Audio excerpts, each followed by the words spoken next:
ketika usaha jahat untuk mencuri jasad Rasulullah Shallallahu Alaihi Wasallam hampir saja terjadi sebelum Allah sendiri mengirim sebuah tanda dari langit. Pada suatu malam, Sultan Nuruddin Mahmud Zengki, pemimpin Syam yang dikenal zuhud, adil, dan sangat takut kepada Allah, tertidur setelah menunaikan ibadah malam. Dalam tidurnya, ia melihat Rasulullah. Wajah beliau tampak bersinar, penuh wibawa. Seakan begitu dekat, beliau berkata dengan suara mengguncang jiwa, "Wahai Nuruddin, berangkatlah ke Madinah. Dua orang berkulit putih ingin menyakitiku." Sultan terbangun dengan dada berdebar. Ia berwudu, syalat, lalu kembali tidur. Untuk kedua kalinya, mimpi itu datang dengan kata-kata yang sama, dan untuk ketiga kalinya, lebih jelas, lebih kuat, sehingga hatinya yakin ini adalah panggilan dari langit. Keesokan harinya ia hanya berkata kepada menteri kepercayaannya, Jamaluddin. Setelah mendengar cerita dari Sultan, Jamaluddin hanya berkata, "Berangkatlah segera ke Madinah dan jangan ceritakan ini pada siapapun." Tanpa menunda, Sultan membawa 1000 pasukan berkuda terbaik. Perjalanan dari Syam ke Madinah ditempuh selama 16 hari, tanpa berhenti kecuali untuk salat. Setibanya di Madinah, ia langsung menuju makam Rasulullah Shallallahu Alaihi Wasallam. Dalam raudhah yang mulia, Sultan duduk lama dengan air mata yang sulit ditahan. Ia bermunajat, "Ya Allah, tunjukilah aku apa yang Engkau kehendaki." Setelah itu, Sultan memerintahkan semua penduduk Madinah dikumpulkan, penduduk,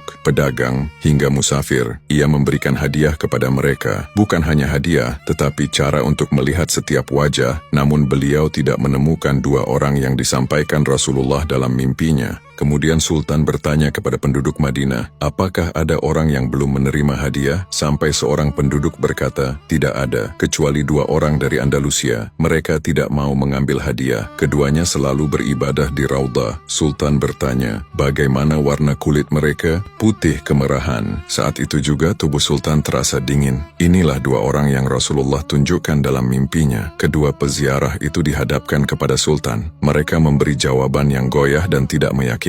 Mereka mengaku Muslim, namun ketika diperiksa, keduanya ternyata tidak berkhitan, tanda jelas bahwa mereka bukan Muslim. Dalam interogasi, keduanya akhirnya mengaku mereka adalah agen salib yang menyamar selama berbulan-bulan, tinggal di rumah kecil dekat Masjid Nabawi, dan diam-diam menggali terowongan bawah tanah yang hampir mencapai makam Rasulullah Shallallahu Alaihi Wasallam. Tinggal beberapa hari lagi, jasad mulia Nabi mungkin telah dicuri, namun Allah mengirim penjaganya melalui mimpi. Keduanya dihukum mati sesuai hukum spionase. Sultan lalu memerintahkan tindakan besar. Seluruh area sekitar makam Nabi digali sangat dalam, lalu dituangi tembaga cair hingga membeku dan mengeras seperti batu. Lapisan pelindung inilah yang hingga hari ini membuat makam Rasulullah Shallallahu Alaihi Wasallam mustahil digali atau ditembus dari bawah.